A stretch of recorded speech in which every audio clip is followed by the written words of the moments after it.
मध्य प्रदेश सरकार गोवर्धन पूजा करने जा रही है और ये पहली बार हो रहा है मध्य प्रदेश में। जिस तरह से गौशालाओं में जाकर मंत्री विधायक तमाम जो भारतीय जनता पार्टी के लोग हैं वो जाकर पूजा करेंगे गौ माताओं की। और मध्य प्रदेश के मुख्यमंत्री डॉक्टर मोहन यादव भी उज्जैन में कर रहे हैं। अब हमारे साथ रामेश्वर शर्मा विधायक है, वो खुद भी जाएंगे सर, गौ माताओं की पूजा करेंगे, गोवर्धन जिस तरह से पर्व मनाएंगे।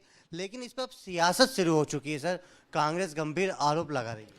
देखिए, कांग्रेस को तो ऐसा है कि भगवान गोवर्धन पूजा के बारे में कुछ पता नहीं है, क्योंकि कांग्रेस ने ना कभी राम को माना, ना कभी कृष्ण को माना, ना कभी महावीर को माना, ना कभी गौतम बुद्ध को माना, ना गुरु नानक को माना। कांग्रेस ने तो भगवान से बढ़कर सोनिया गांधी, राहुल गांधी और प्रियंका गांधी को मान रखा है।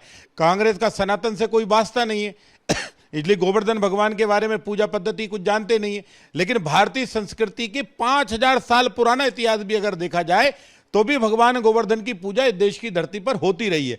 और मैं डॉक्टर मोहन यादव जी को, मध्य प्रदेश सरकार को हृदय से बधाई दूंगा कि उन्होंने गोवर्धन पूजा के माध्यम से जनमानस को फिर से एक बार हिलोर कर रख दिया है कि जो कान्हा त्रिलोकी नाथ के रूप में, भगवान के रूप में देश की धरती पर पैदा हुए, जो कान्हा यशोदा के आंगन में खेले, देवकी की कुख से जो कान्हा पैदा हुए, वो कान्हा जब आते हैं धरती पर तो सबके कल्याण के साथ साथ वो अपनी जिंदगी का बहुत बड़ा भाग गौ माता के साथ बिताते हैं और ग्वाल वालों के साथ रहते हैं। और इसलिए कान्हा को गाय कितनी प्यारी है, और इसलिए गौ माता की रक्षा के लिए आज उस समय भी जनमानस की रक्षा के लिए गोवर्धन पर्वत उठाया।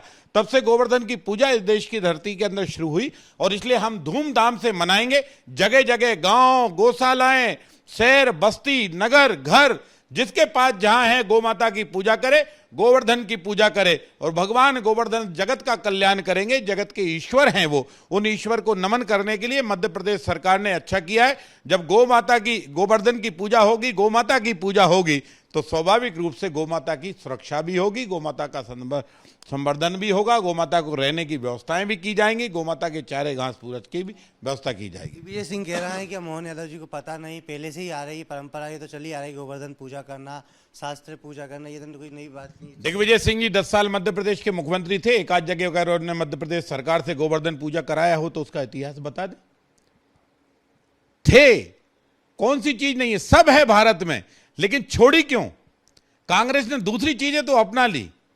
ईद की मुबारकबाद तो देने चले गए तुम, लेकिन कभी गोवर्धन पर्व की भी तुम बधाई और शुभकामनाएं देते ना, तो गौ माता के आज ये परेशानियां सामने नहीं आती। इसलिए भारत के जनमानस को जगाने के लिए, गौ माता की सेवा के लिए, और गौ माता की सेवा के लिए स्वयं जब भगवान कृष्ण ने की हो तो हम, आप, आम आदमी, कोई भी नर नारी हो, वो भी गौ माता की सेवा करेगा तो कहीं ना कहीं गौ माता का आशीर्वाद भी मिलेगा और भगवान कृष्ण का भी आशीर्वाद मिलेगा। कांग्रेस के विधायक आरिफ मसूद, उनका आरोप है कि गौशालाओं की बात कर रहा है गोवर्धन की, लेकिन सड़कों पर गाय घूम रही हैं।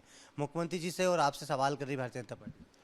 चिंता मत करिए, मध्य प्रदेश में भारतीय जनता पार्टी है, देश में भी नरेंद्र मोदी जी की सरकार है और गौ माता के रक्षा के लिए, गौ माता के सुरक्षा के लिए गौशालाएं जगह जगह खोली जा रही हैं। अब तो हम किसान, जो किसान गौ माता को पालेगा, अपने घर रखेगा, उसको भी सब्सिडी देंगे, उसको भी सुविधाएं बढ़ा रहे हैं और इसलिए गौ माता की सुरक्षा करेंगे। कांग्रेसियों, तुमसे उम्मीद नहीं है, तुम अपनी भेड़ बकरियों की चिंता करो, पर हिंदुस्तान में गौ माता की चिंता करने के लिए हिंदू पर्याप्त है, सनातन वाले पर्याप्त हैं और दूसरे धर्म के लोग भी पर्याप्त हैं। वो गौ माता की सेवा भी करेंगे और गौ माता की सुरक्षा भी करेंगे और गौ माता के आहार की भी व्यवस्था करेंगे। तो ये था हमारे साथ रामेश्वर शर्मा, जो विधायक है, जिन्होंने भेड़ बकरियों की तरह कांग्रेस को आरोप लगाते हुए सवाल खड़े कर दिए। फिलहाल तो जिस तरह से हिंदू पर्व है जो गोवर्धन पूजा मनाया जा रहा है पूरे देश भर में। कैमरामैन हुमायूं देशमुख के साथ एबीपी न्यूज़ के लिए भोपाल से Nitin Thakur. For exclusive and insightful videos, subscribe to our new channel ABP Live Premium.